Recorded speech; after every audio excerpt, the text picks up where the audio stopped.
La siguiente historia tiene modificados los nombres de los protagonistas e incluso de la empresa que está involucrada directamente, debido a esa obsesión que tengo de confirmar la veracidad de las historias que suelo compartirles. Me encontré con respuestas perturbadoras, tanto que hasta el día de hoy se sigue hablando de lo sucedido en ese lugar. Trabajadores que no lo vivieron de manera directa aseguran que ese tema causó un revuelo en el área de recursos humanos, porque nadie quería usar el transporte para ir a trabajar. Sin más por el momento, les dejo la siguiente historia, esperando no puedan dormir esta noche tranquilamente. Somos 16 empleados en una sola cuenta. Trabajamos en unas oficinas ubicadas en el 12º piso de un edificio en Santa Fe. Como prestación, la empresa a la que le damos servicio nos contrató una camioneta de transporte que nos llevara del metro al trabajo y de regreso por las tardes. Además de que nos evitaba el sufrimiento del transporte público, ayudaba a que todos llegáramos a tiempo y, lo mejor, nos salvaba de la delincuencia diaria en los camiones. El chofer que nos mandaron nos caía muy bien. Al principio era muy educado, manejaba bien, platicaba lo necesario. A veces hasta nos hacía reír y nos volvía ameno el camino. Pero un día, casi a mitad de la ruta, hizo una parada para subir a una muchacha, su hermana, según dijo. La verdad es que la pausa ni siquiera fue extensa, pero a bordo iba nuestra líder Angélica. Actualmente ya no está con nosotros, pero en aquel entonces llegamos a sufrir bastante con sus exigencias y sus cambios de humor. No dijo nada al momento, pero al día siguiente reportó que el chofer había subido a una persona externa. A mí y a los demás compañeros se nos hizo exagerado, ridículo también. Un asistente del gerente nos mandó a llamar porque tenía en la línea al otro gerente, al que nosotros le dábamos servicio remoto. Nos preguntaba de qué magnitud fue el problema. Con la pena y a pesar de la presencia de la líder, le dije que no había sido nada, que la muchacha que subió el conductor iba confortada. Se veía como una estudiante muy seria. Además, no molestó a nadie. Pensé que la líder se lo iba a tomar contra nosotros, pero no sé por qué se le ocurrió hablar con el conductor y regañarlo enfrente de la mitad del equipo. Esa tarde el chofer iba visiblemente molesto. Se saltaba los topes. Iba hablando por teléfono. De repente soltaba indirectas. Hablaba mal de la gente que trabajaba en oficinas. La líder no iba con nosotros, pero una compañera le contó, una que siempre estaba ahí tras de ella, besándole los pies.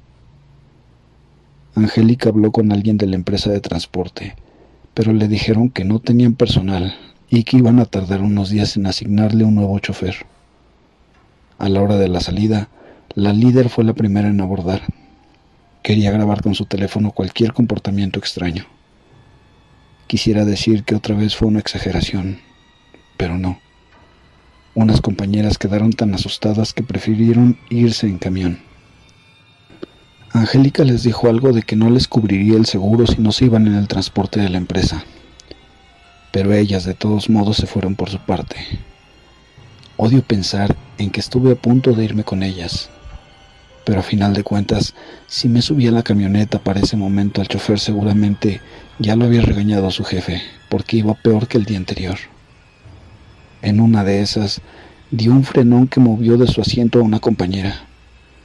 Todos nos queríamos bajar, pero Angélica nos hizo señas de que nos calláramos, porque lo estaba grabando todo. Otra muchacha y un chico también sacaron sus celulares y se pusieron a grabar. Siempre que bajamos de los edificios pasamos por una parte muy desolada, pues fue ahí donde la camioneta se paró, y el chofer nos dijo que nosotros nos lo habíamos buscado. La misma muchacha que se subió la primera vez abrió la puerta de la camioneta y abordó rápidamente. Angélica seguía grabando, pero cuando la chica se dio cuenta le quitó el celular. No le fue difícil arrebatárselo. La líder era una clase de persona por dentro, muy diferente a lo que era por fuera. La muchacha sacó un cúter de una bolsa y a este le subió una parte de la cuchilla. La tipa nos pidió a todos nuestros celulares. Se veía que sabía usarlos, porque en un 2x3 los apagó todos. Los que veníamos al fondo tratando de idear un plan para librarnos de lo que estaba a punto de pasar. Pues en un momento el chofer se salió del camino y tomó un retorno que nos llevó en dirección contraria. Sabía bien los caminos de Santa Fe, pues nos metió entre edificios, dimos vueltas en calles, pasamos por debajo de un puente y en poco tiempo llegamos a La Libre, a Toluca. Íbamos subiendo la cuesta cuando uno de mis compañeras logró hacer contacto visual con un pasajero de otro vehículo. Cuando estaba intentando comunicar que necesitábamos ayuda, el chofer cortó cartucho de una pistola que no habíamos visto. Se me secó la boca. Todo se me empezó a poner gris. Nunca me había sentido así. Me sentí muy cansado y como fuera de mi cuerpo. Me desmayé. Por fortuna no me fui de cara. No sé cuánto tiempo estuve inconsciente, pero cuando abrí los ojos empecé a cobrar fuerzas. Ya estaba oscuro el cielo. Las luces interiores de la camioneta se encontraban apagadas. Nunca antes había estado en una situación así, por lo que en momentos deseaba que esto fuera solo un sueño. Desde afuera entró un poco de luz cuando estábamos pasando por un lugar donde había una parada de camión, unas tiendas y unos puestos de comida. Fue en ese momento en que vi que ahora la muchacha empuñaba la pistola en sus manos. Estuvimos todavía media hora sobre la carretera, media hora en la que no paraban los llantos, las súplicas, las disculpas de mis compañeros. Ese malnacido nos fue a dejar a un páramo desierto donde no se veía absolutamente nada. No teníamos la más mínima idea de en dónde estábamos. Amenazándonos con la pistola, nos hicieron bajar de la camioneta. Luego volvieron a abordar y arrancaron, dejándonos a nuestra suerte en un sitio en donde parecía como si tuviéramos los ojos cerrados. Se escucharon llantos y sollozos de mis compañeras y compañeros, antes de que alguien dijera que estaríamos bien, si no nos movíamos de nuestro lugar, y esperábamos así hasta el amanecer.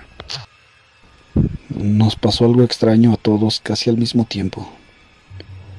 De uno por uno sentimos que algo que teníamos arriba nos pasaba mechones de cabello por la cara. En un principio no se veía nada porque las luces de la camioneta todavía nos deslumbraban. Pero cuando nos acostumbramos a la oscuridad, pudimos ver que sí había algo volando por encima de nuestras cabezas. Solo distinguíamos la silueta de una persona que flotaba de manera horizontal y que tenía el cabello muy largo. Eso era con lo que nos estaba acariciando el rostro. Si te agachabas, esa cosa nos jalaba. Justo lo que nos faltaba. Después del susto que nos dieron el chofer y su hermana, una compañera corrió despavorida. No lo esperábamos, pero esa cosa se fue tras de ella. En ese momento no supimos qué le hizo, pero no muy lejos, ella dio un gran grito y luego guardó completamente silencio. El eco de aquel último alarido se repitió a la distancia. Desde que nos bajamos de la camioneta, Angélica se quedó prendida de mi brazo. Luego de unos segundos de silencio, me pidió que fuéramos a ver qué le había pasado a la compañera, además de que no me quedaba claro en qué dirección se había ido. No quería encontrarme esa cosa en el camino y no quería moverme de mi sitio. Traté de convencerla de que no nos moviéramos, pero aún así se separó del grupo y fue a ver si encontraba a la compañera. Rápido nos dijimos entre los que quedábamos que no era buena idea empezar a separarnos, así que nos fuimos tras de ella también. A la distancia, inesperadamente, se detuvo. Pensamos que se había encontrado con la otra muchacha a sus pies, pero no fue así. Angélica simplemente se frenó y luego se acostó en el suelo. En todo momento lo que veíamos de nuestros alrededores se traducía en sombras negras, sombras moradas, oscuras y unas azules también muy oscuras. Angélica se quedó tirada en la hierba unos segundos y luego se levantó. Bueno, levantarse no es lo correcto en el estricto sentido de la palabra. Algo la levantó. Se veía que no era ella la que hacía el esfuerzo, porque en el cuerpo no había músculos tensados ni extremidades rígidas. Parecía una marioneta, pero cuando estuvo de pie, vimos que en realidad había algo o alguien abrazándola. No nos queríamos echar a correr en todas direcciones. No sabíamos si había agujeros, desfiladeros, cuerpos de agua, postes, rejas, alambres de púas. No sabíamos. Teníamos que ser cuidadosos y cautelosos. A pesar de que estábamos todos espantados, nos pudimos controlar tapándonos la boca para no gritar. Lo que abrazaba a la líder tenía los brazos muy largos y unas manos enormes. Era un cuerpo humano de casi 2,5 metros de altura, al cual no se le veían los ojos en la cara. Quisiera decir que mi reacción inmediata fue tratar de liberar a Angélica, pero tanto yo como mis compañeros estábamos paralizados por la impresión. A nosotros de pronto nos pasó algo por la frente. Era una cosa que flotaba, que bajaba al suelo y subía a la altura de la cara. Era... Dios. Era una cabeza humana con ojos muy grandes. Una sonrisa angustiante. No tenía cuerpo. Para hacerlo todo aún más inquietante, su larga cabellera se movía como si estuviera bajo el agua y nos pasaba también por la cara. El siguiente susto nos lo dio la camioneta, la cual se delató de que estaba cerca porque alguien hizo sonar su claxon. Aparentemente el chofer nos había estado vigilando en la oscuridad. Qué bueno que no se fueron porque esas criaturas también se acercaron a atormentarlos a ellos. No vimos lo que sucedió en la camioneta, pero sí escuchamos que la persona apretaba delirante el claxon. En un momento también se escuchó el acelerador a fondo, pero por fortuna el vehículo no tenía puesta ninguna velocidad. Y digo afortunadamente, porque estábamos, creo, en línea recta, a varios metros frente a la camioneta. No supe cómo se liberó Angélica, pero de pronto la sentí tomando mi brazo. Se veía débil, pero podía caminar por su cuenta. Cuando se hizo silencio en el motor del vehículo, nos fuimos acercando poco a poco. Tardamos en saltar al interior, pero es que nos costó darnos cuenta de que no había nadie a bordo. Ni el chofer ni la muchacha estaban en el sitio. Definitivamente, algo se los llevó. Tardamos en recobrar el aliento y controlarnos un poco. Encendimos los faros para buscar a la compañera que se había ido corriendo, pero no la encontramos. No podíamos dejarla ahí. Por horas estuvimos buscando y de plano no hallamos ni rastro. También estuvimos buscando nuestros celulares, pero la bolsa en la que los metieron parece que se fue al mismo agujero que el conductor y su hermana. Manejamos de vuelta al camino más cercano y luego tomamos la carretera, primero en sentido equivocado y luego corregimos la dirección. Angélica se veía herida y nos hacía falta una compañera. Regresamos a la oficina, pero no encontramos a nadie. Pedimos la ayuda de un policía y nos tuvieron horas declarando, y nadie hacía nada para ir a buscar a la muchacha en aquel páramo. Sin celulares tardamos bastante en comunicarnos con la familia de ella.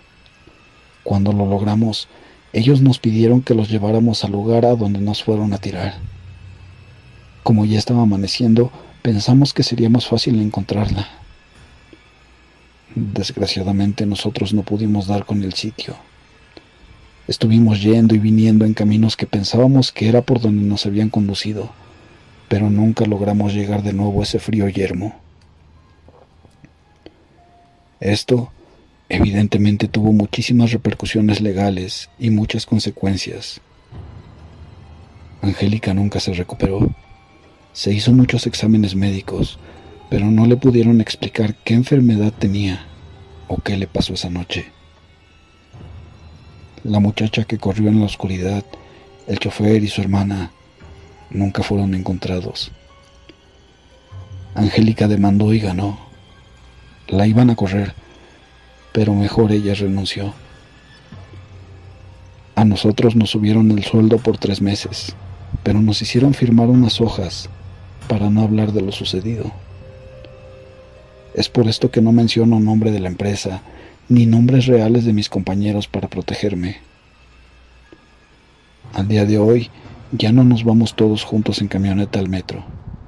El gerente nos paga el Uber y viajamos en 3 autos.